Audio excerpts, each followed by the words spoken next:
La violence, c'est l'abus de force, l'abus de pouvoir physique ou psychique exercé sur l'homme, sur son prochain, pour le dominer, pour le pousser à faire ce que l'individu qui a la force ou bien qui a le pouvoir veut. Les conséquences de la violence sont plus grandes parce que quelqu'un qui est blessé par une autre personne par la violence ou bien a détruit ses biens, a des conséquences sur ses parents ou sur ses proches. Celui qui est en train d'utiliser la violence par la colère détruit même les bonnes choses qu'on a eu de tant d'argent ou bien tant d'années pour préparer. Pour promouvoir la paix, il faut des propos de la paix, des actes de la paix, des paroles qui doivent rassembler, qui doivent apaiser. Il faut se sacrifier. Ceux-là qui sont capables de faire des sacrifices pour que la paix y ait, doit le faire. Nous avons la paix dans le monde entier à cause de la mort de Jésus-Christ sur la croix. Et lui, il s'est sacrifié pour que la paix soit pour nous tous qui le recevons comme notre Seigneur. Ceux-là qui sont en train de lutter pour leurs intérêts. S'ils peuvent sacrifier leurs intérêts pour lutter pour l'intérêt du peuple, pour l'intérêt du pays, la paix viendra. Pour cultiver la paix, je dis bien, il faut toujours le sacrifice.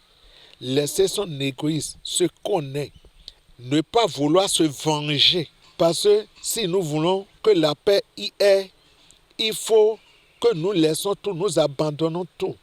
Si Jésus a pu laisser sa vie pour que la paix soit pour le monde entier, il faut que nous le faisons. En parlant des martyrs, c'est les gens qui se sont laissés leur vie pour sauver la patrie. Si celui qui a violenté quelqu'un peut être pacifique dans ses propos, l'autre qui est en train de se mettre en colère, est-ce qu'il va toujours se mettre en colère? Tout va se calmer. Donc pour que la paix y ait, il faut du calme, des propos rassemblants, des propos de joie, des propos de courtoisie et non des propos révoltants qui révoltent les gens. Donc pour que la paix y ait, il faut les propos de la paix et il faut aussi les actes d'apaisement. La confession religieuse a beaucoup de choses. Quant à nous, qui sommes des chrétiens évangéliques, Dieu nous a confié des actes que nous devons faire. La première des choses, c'est la prière. Nous devons, c'est un droit, un devoir que nous devons faire. Et nous avons le droit de le faire. Nous devons prier pour le pays. Selon Jérémie, chapitre 29, le verset 7. Et secondo, prier pour la paix du pays. Ça, c'est dans Somme que nous pouvons lire ça. Nous avons ça dans Somme, chapitre 122, le verset 6 à 9. Demandez la paix de Jérusalem, que ceux qui t'aiment jouissent du repos. Que la paix soit dans tes murs et la tranquillité dans tes palais. À cause de mes frères, de mes amis, je désire la paix dans ton sein. À cause de la maison de l'Éternel, notre Dieu, je fais des vœux pour ton bonheur. Donc, sur ce verset, on dit de demander la paix. Ici, c'était Jérusalem. Mon Jérusalem, c'est le Bénin. Et on a parlé du palais.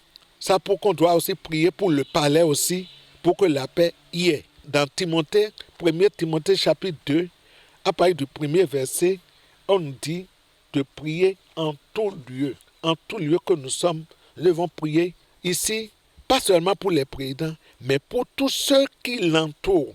J'invite tout un chacun de nous à promouvoir la paix.